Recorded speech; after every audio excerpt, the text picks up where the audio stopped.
I'm going to show you how to look up workflow runs through the Orchestrator REST API. Let's get started. Hi everyone, I'm Watrous from VVork. If this is your first time here and you want to learn about automating, programming, and monitoring in VMware environments, you're in the right place. In previous videos, I showed you how to use the Orchestrator REST API to run a workflow. But how do you know if the workflow completed? If it did complete, did it succeed? Did it fail? Or maybe it's still running. To find out answers to questions like those, you need to look up the workflow run for the workflow. So let's go take a look at that in the lab environment.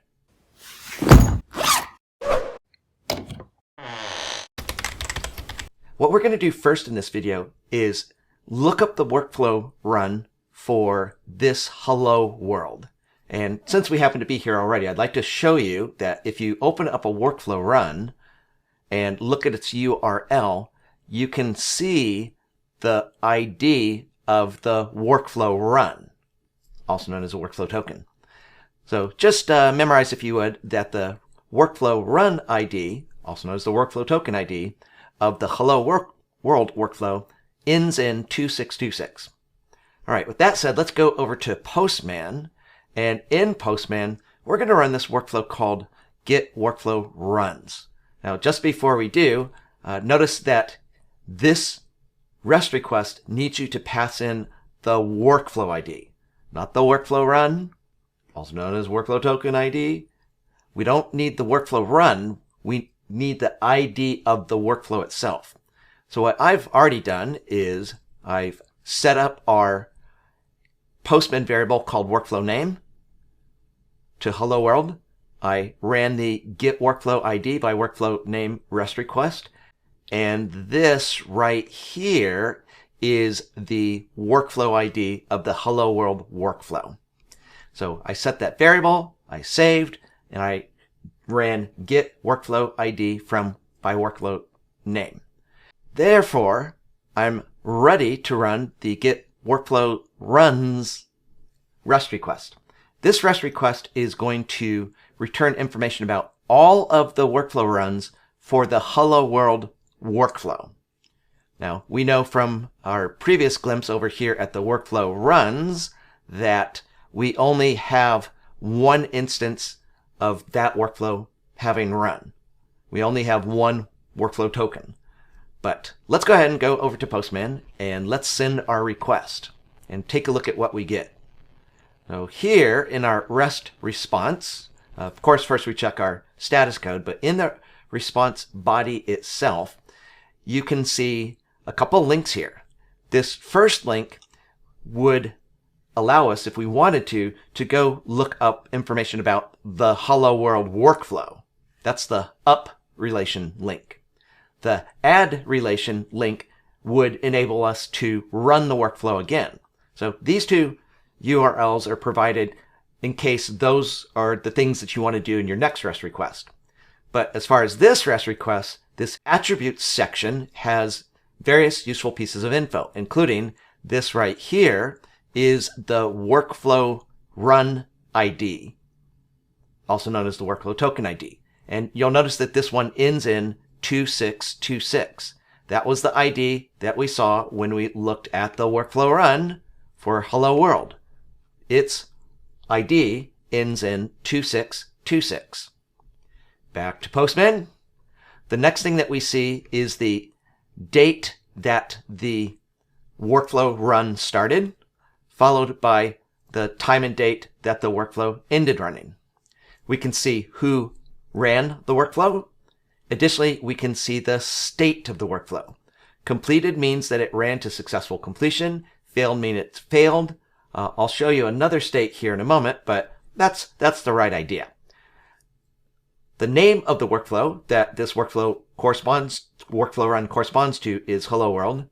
And if the workflow is still running, current item display name would give us an indication of which schema element the workflow is currently on. Then down towards the bottom, we have one more URL. This is another relation link. This particular link is the same link that we just used to get this information. So whether you want to think of this as the downlink or the self link, this is the URL that we used to get this information. So as you can see, we can look up workflow runs, provided we know the workflow ID of the workflow we're interested in. Speaking of which, you'll recall I have another workflow that's still running. That's the workflow called long running workflow. And if we look at long running workflow, notice that its workflow ID ends in 04 delta 4. So with that in mind, let's do the same process again to see how this works. We'll go to our Postman variables. We'll find workflow name. The name of the workflow this time is long running workflow. We'll save the change. We'll go get the workflow ID from the workflow name. And now that our workflow underscore ID variable holds the ID of the long running workflow, we can run this request. So let's send it. We check our status code. We got back 200 and we see all the same type of information. But what I want you to see in this particular case is that we can see that that workflow is still running. There's actually a fourth state. If your workflow has encountered a user interaction, your workflow is waiting. So there's also a waiting state. So we've spent the last few moments taking a look at the REST request called get workflow runs. Now let's turn our attention to another REST request called get one workflow run. The idea here is if we have multiple instances of a workflow, for example, our hello world workflow, if we have multiple workflow runs for this one workflow, we can look up a specific instance. Let me show you what I mean real quick here. So I'm going to go back to hello world workflow. So ask library workflows. We're going to search for hello. And I'm going to run this hello world workflow several times. So let's run it once. It runs to successful completion. Oh, actually, I left this in its broken state from the previous video, but we can fix that real quickly here. We'll just close. We'll open the workflow. We'll go to schema.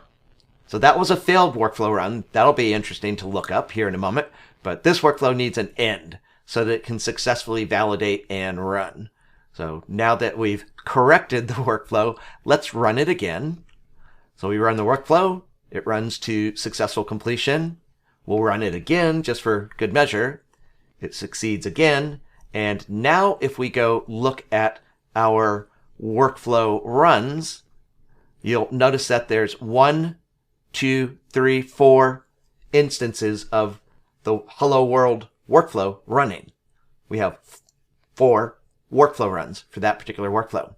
1 succeeded, 2 more succeeded, and 1 failed. So now that we've got some interesting stuff to look at here, let's go back to Postman. And in Postman, if we go to our variables again and reset this back to hello world, since that's the workflow that we're going to inquire about, we'll save. Let's go to get workflow ID by workflow name. Let's send this request one more time.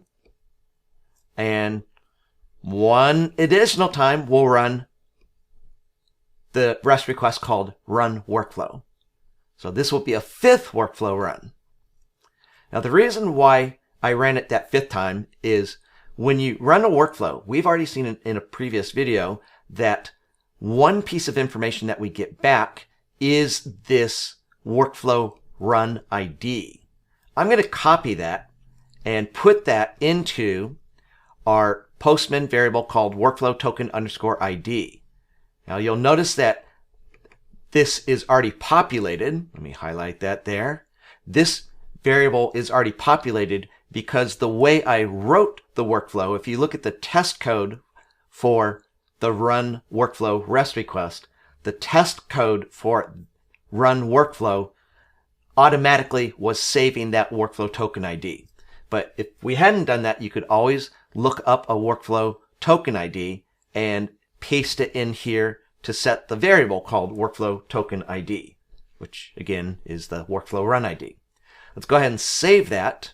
And now if we go to this request called get one workflow run, you'll notice that for this to work, you need to have the workflow ID in the variable called workflow_ID, which we've had all along. What I just did was load up the variable called workflow_token_ID.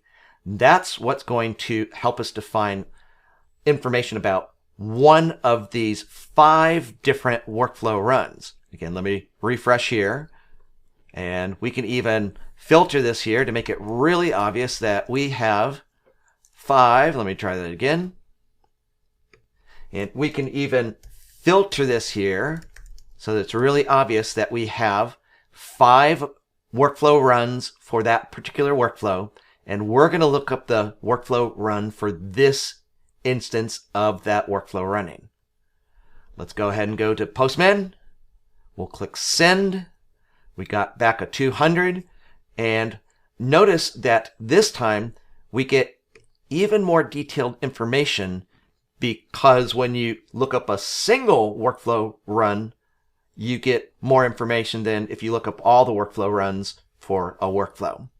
So what do we get here again? Well, once again, we've got the link that brought us here.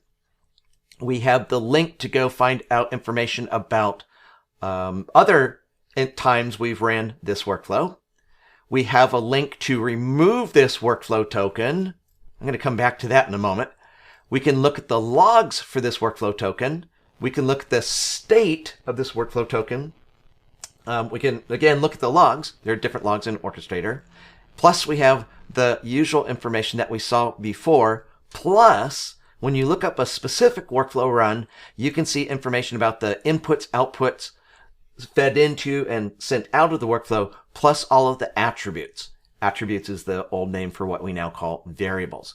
So there's tons and tons and tons of information here. Again, one piece in particular I'd like to talk just a few more moments about is this remove link. Time and time again over my 2 decades of using Orchestrator, there's one question that comes up again and again and again and again, which is, hey, Brian, I've got a bunch of workflow tokens. That's what they call them in the old days. Nowadays, we call them workflow runs. Whatever you call them, I am commonly asked, how can I delete those workflow runs?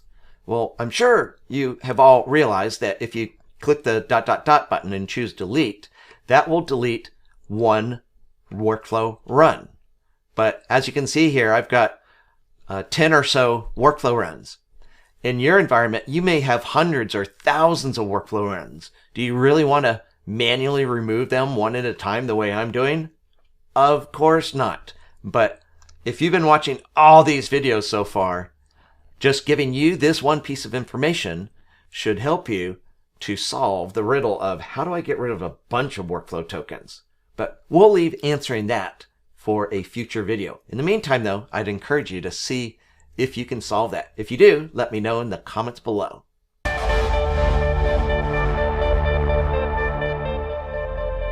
Join me in the next video as we continue to explore the Orchestrator REST API.